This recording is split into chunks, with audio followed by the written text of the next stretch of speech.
আসসালামু আলাইকুম রহমতুল্লাহি বারাকাতুহু। আজ আমি আহানা কিচেনে চলে এসেছি তোমাদের সঙ্গে আমের আচারের রেসিপি শেয়ার করার জন্য। সব কাজ করার আগে বিসমিল্লাহ দিয়ে শুরু করবেন। কেন বিসমিল্লাহ কথাটি এতটাই বরকত যে তোমাদেরকে কি বলবো, তাই আমি বলবো সব কাজ করার আগে বিসমিল্লাহ দিয়ে শুরু করেন।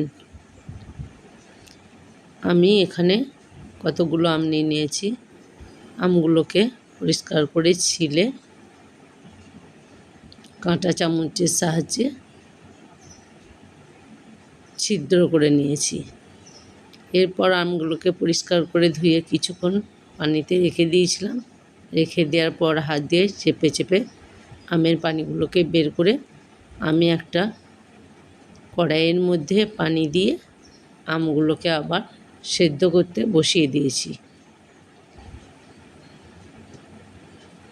দেখো আমি আমগুলো চামচ দিয়ে উল্টিয়ে দিলাম।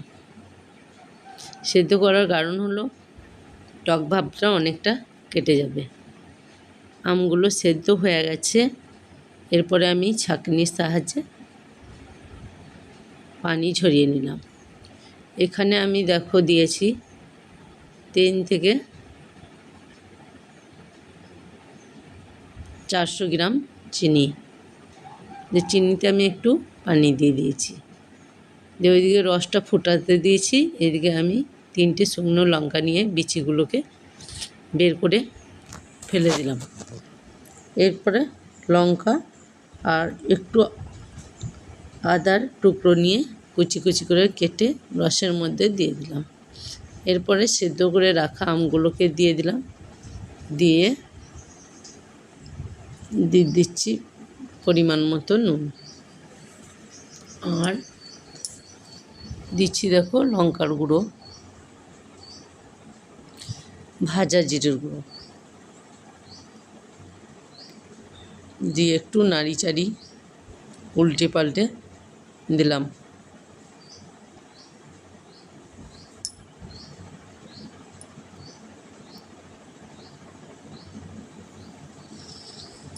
দেখো আমগুলো থেকে আমার অনেক পানি বের হয়েছে, তাই আমি আরও কিছুক্ষণ জাল করে নেব। আর এইদিকে আমি আমগুলো ওইদিকে ফুটছে, এদিকে আমি একটা মশলা বানিয়ে নিলাম। মশলাটা হলো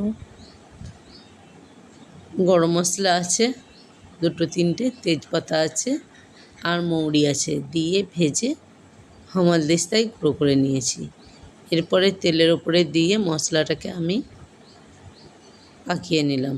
পাকিয়ে নেওয়ার পর আমের মধ্যে ঢেলে দিলাম। আমটা একটু রসালো রাখতে হবে, কেন নামানোর পর গাঢ় হয়ে যাবে। আমার আচারটি হয়ে গেছে।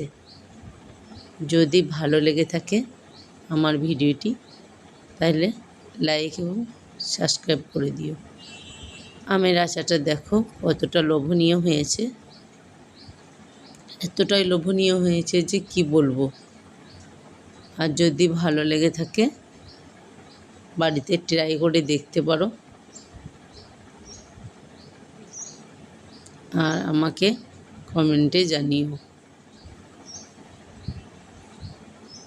এই বলে আমার ভিডিওটি শেষ করলাম। আমার পাশে থেকো, আমাকে এগিয়ে নিয়ে যেতে সাহায্য করো।